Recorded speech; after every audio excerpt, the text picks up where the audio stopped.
So you can hear everything sounds much better. Things are triggering properly. Now, are they perfect at this point? No, they're not. And that's because my MIDI performance has my own feel. It was me performing, so I have a certain level of dynamics I'm playing with, and I'm using a specific kind of E-drum controller, specific kind of drum module. That's all going to come into play when the MIDI is captured. Because of that, we have some additional options in the GetGood Drums plugin, and that is this velocity curve. By default, it's set to a linear curve, which simply means MIDI in, MIDI out. The MIDI that you capture when you play it through this plugin, through the GetGood Drums Matt Halpern plugin, this linear curve means that whatever it reads, the MIDI information it reads, is exactly what is going to be output using the Halpern Drums samples. And that is what you're hearing here. I'll play this again.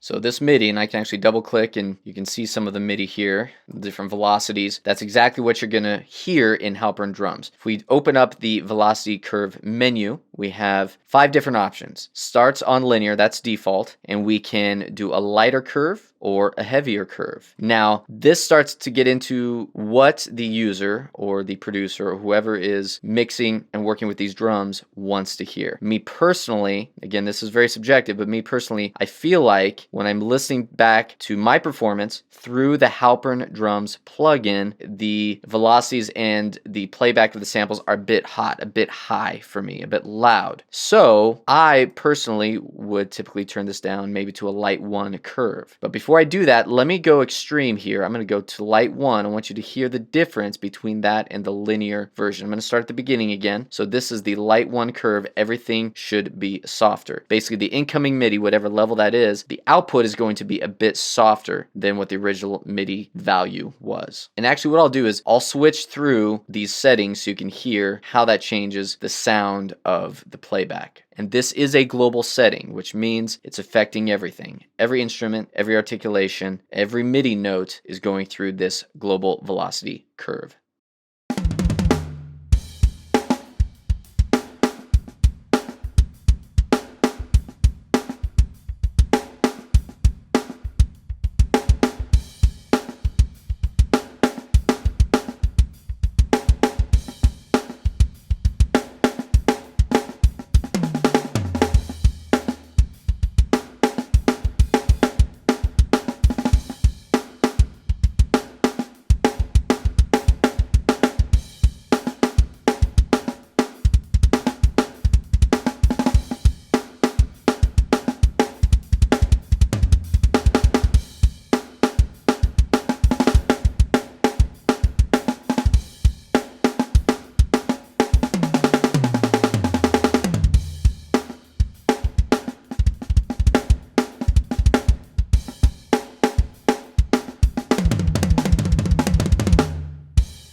So you can hear how each one of those adjustments to the velocity curve makes a difference with the playback of the MIDI through the Halpern Drums plugin. So what you need to decide once you bring in some MIDI, whether it's from a MIDI pack or your own performance, you need to decide what the best velocity curve is for you. This is, once again, very subjective. It will be different for different people. Everybody's performance is different. Everybody's preferences are different. My preference is to take my own MIDI performance from my electronic drum setup, my drum module. I'm using GetGood drums. I'm using a Roland TD30, and with my own playing style and the way that the MIDI was captured, I feel like this light 2 velocity curve works the best. Light 1 sounds okay as well. To me, it's a little bit soft.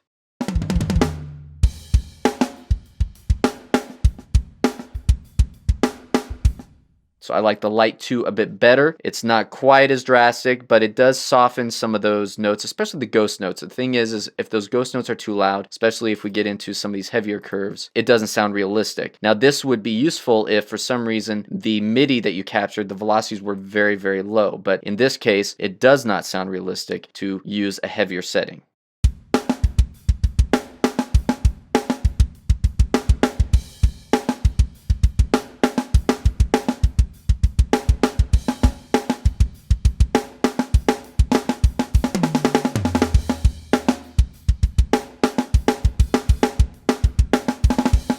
even at the very end there, those notes right here,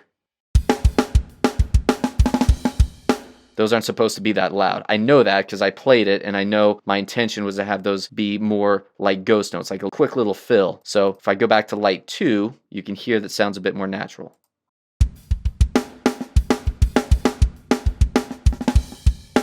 You can actually hear that little dynamic increase between those ghost notes, and you can see it here as well in the MIDI. There should be a dynamic increase because there's a velocity increase, low to soft, but if the velocity curve is too loud, then it's going to eliminate that.